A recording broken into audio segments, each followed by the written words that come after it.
E aí, já conhece a loja da Tati? Vai lá dar uma olhadinha que tem vários produtos super legais.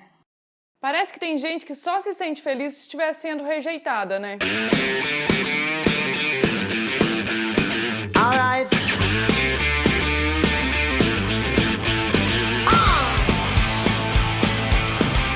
Vamos simular o seguinte, você é uma pessoa e você gosta de uma pessoa e você quer ficar com aquela pessoa. E aí é que você tá tentando com aquela pessoa, tá funcionando bem, você resolve que não, vai ficar fixo com essa pessoa, vai namorar ela e é isso aí. Daí quando você resolve falar pra pessoa que você quer isso, ela fala, ai não quero, não posso, inventa 1042 desculpas pra não ficar com você. Daí você, sendo uma pessoa madura, resolve que o quê? Beleza, se não dá mais pra você, beleza, não vamos ficar junto mais. E parte pra outra, que é isso que as pessoas normais fazem, né? Daí, assim que você começa a ficar feliz com uma outra pessoa e ter mais contato com essa outra pessoa e entrar naquela mesma vibe de meu Deus, tá dando certo, vou fazer uma coisa ficar séria aqui, o que acontece? Aquela primeira pessoa resolve que não, ela quer você agora de tudo quanto é jeito porque ela quer e ela estava errada e tem que ser assim, porque vocês têm que ficar juntos para sempre. E daí você resolve dar uma chance para aquela pessoa, porque você gostava muito daquela pessoa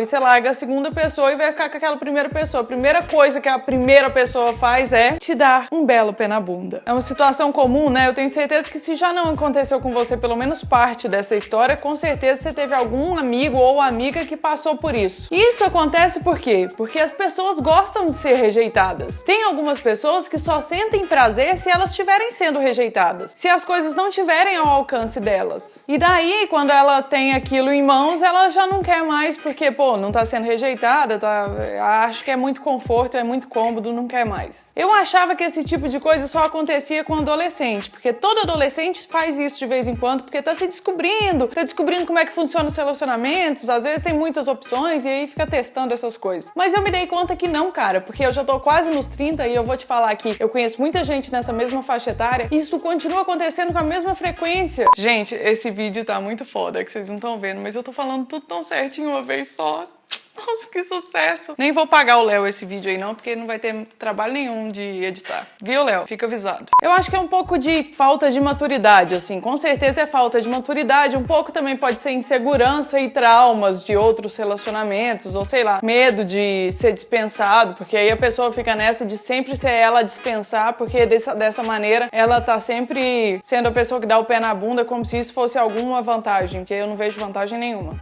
Mas eu tava pensando sobre isso outro dia e aí eu cheguei à conclusão de uma outra coisa que é o seguinte, expectativa. Eu tenho isso não com relacionamento, eu tenho isso com trabalho, com outras coisas da minha vida em geral. E como eu só trabalho praticamente, então eu só tenho isso com trabalho. Que é o seguinte, sempre que eu sei que eu vou fazer alguma coisa e que parece ser uma coisa muito legal, eu fico numa ansiedade, numa expectativa fodida, fantasiando como que vai ser essa coisa quando eu chegar lá. E daí, quando acontece de tá acontecendo a coisa no presente, eu fico meio assim, é isso mesmo? Pô, mas parecia que ia ser tão mais legal do que isso. E de tanto repetir isso e fazendo a terapia que eu faço, eu acabei descobrindo que eu tô dando mais valor pra expectativa e pra fantasia que eu tenho de que a coisa vai ser de tal tipo do que pra coisa em si na hora que ela acontece. E daí eu acho que isso também acontece com essas pessoas que gostam de ser rejeitadas, sabe? Elas gostam do frio na barriga, do estômago embrulhando, daquela coisa de você tá numa montanha russa de sentimentos que é tipo assim, ai, eu quero, mas eu não tenho. Ai, agora eu vou ter, mas será que eu quero? Ai, agora eu vou ter, mas eu não sei se eu quero mais. E aí eu fico pensando até que ponto isso pode ser ruim pra uma pessoa no relacionamento, porque obviamente quem faz esse tipo de coisa não deve sofrer tanto